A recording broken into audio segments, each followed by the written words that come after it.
نادي الزمالك بتقدم شكوى على الحكم امين عمر عشان بيقولوا اللي هو ظلمهم في ماتش سيراميكا كليوباترا. مين اللي ظلم يا جماعه؟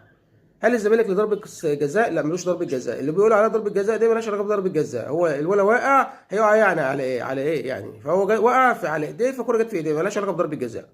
ده اول حاجة. تاني حاجة، زلاكا ليه ضربة جزاء ما اتحسبتش؟ زلاكا ليه جون الصباح الفار حسبه تسلل وهي ما تسلل.